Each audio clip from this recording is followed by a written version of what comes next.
time, we found Chimay, which is a Belgian, I mean, the Trappist ale, it's classic beer. Everybody knows Chimay. But back in the day, Eddie Friedland carried it out of Philadelphia, and he would only sell it minimum 30 cases at a clip. So that was a lot of money for us, you know. We had to put an order in. He would drive up from Philly in this ratty old van and drop off 30 cases of Chimay into the basement. And, you know, that was our biggest seller for a long time.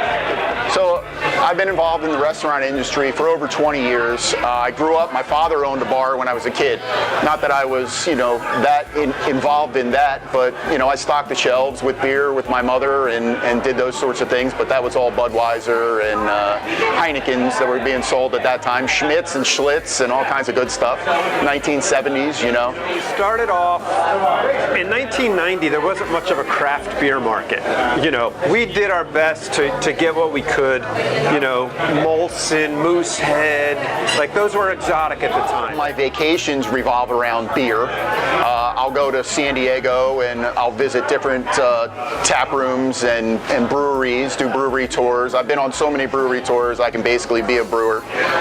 You know, they tell you everything they use, you know, every piece of equipment that they use and how it's used and the water and whatnot.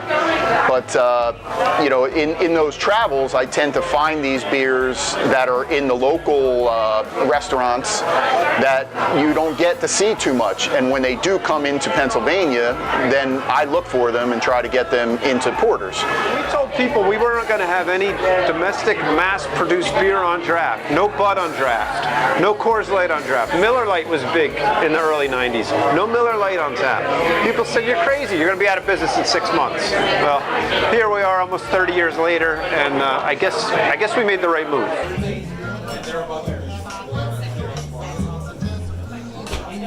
I like all different kinds of beer. Lately, I've been in an IPA kick, pretty much with everyone else.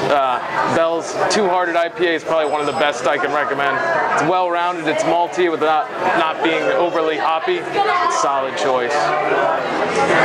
So I have to say, out of all the styles of beer, I actually prefer Belgian beer. I love that they are very easy to drink. I love that they are very unique from a lot of the beer that's produced historically here in the country.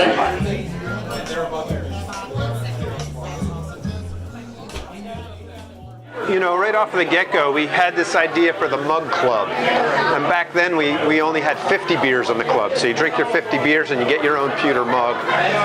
And we always thought of it, you know, craft beer at the time was kind of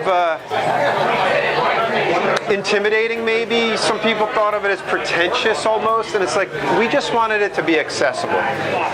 One of my favorite things working here is getting to bring in mugs for new people. It's so exciting. It's great to see their reaction. And you know, it lets out a lot of steam.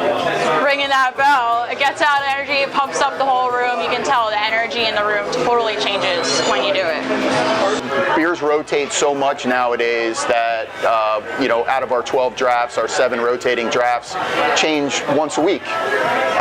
You know, we go through about a half barrel. We buy halves all the time because we don't want to be locked into a 6-stole turnover in 2 days. And then half of our people can't get to it, you know. So we'll end up getting halves of beer so that everybody, all of our clientele can enjoy those beers as well. It's a continuous education. And it's, God, I remember there was a time I knew every single beer produced by every single brewery in the country. You know, there were only a couple hundred breweries, so there weren't that many.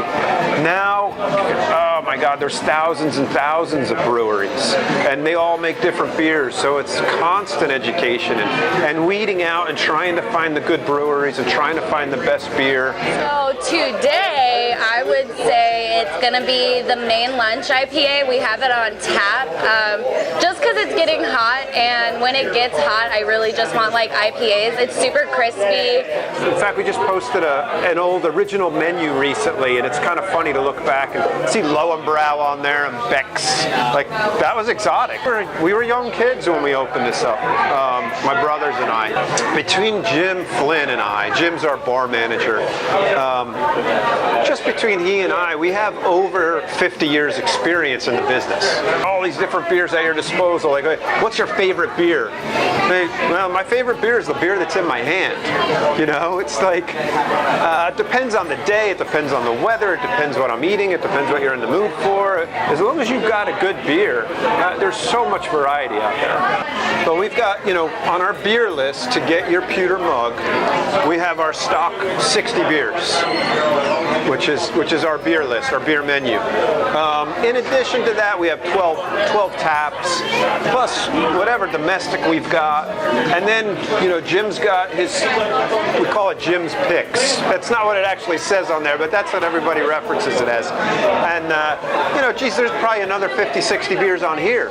So any given time, we probably have 150 plus beers on hand. And they're not all, if you're really looking for something special, look for this list. Ask the bartender, what do you got? Because we got stuff squirreled away in the basement that really, really good stuff that you can't just find anywhere. Sometimes updating the beer list can be a challenge, but having 80 different beers on an additional list that aren't even on our Mug Club list is exciting. So you know, when I use different factors in trying to get the beer, I listen to our sales reps. You know, they'll come in and try to sell me beer. I'll figure out if I like that beer or what's going on with that beer toward our patrons, and if they're asking for it, we'll bring it in and give it a try. But also we look at Mid-Atlantic Brew News, and I look at Zymergy and the Art of Brewing, and you do Beer Advocate is a huge help to us, you know, so you look through their websites, and also Instagram. I follow a bunch of the breweries on Instagram, so when they're putting something new out, I know it's coming out, so, you know, we can get excited about it and try to get in and getting it. One of the great things right now is, as of today, Three Floyds is back in Pennsylvania, so we just got some Three Floyds, which we're excited about, and once we put it on, people will come out and drink that beer.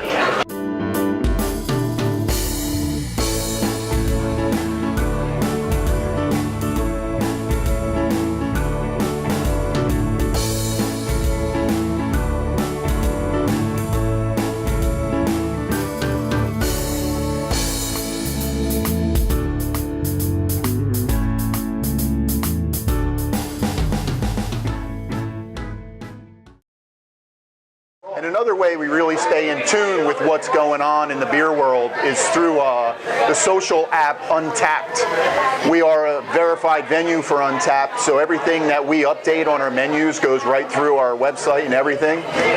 So you can typically tell exactly what we have on draft.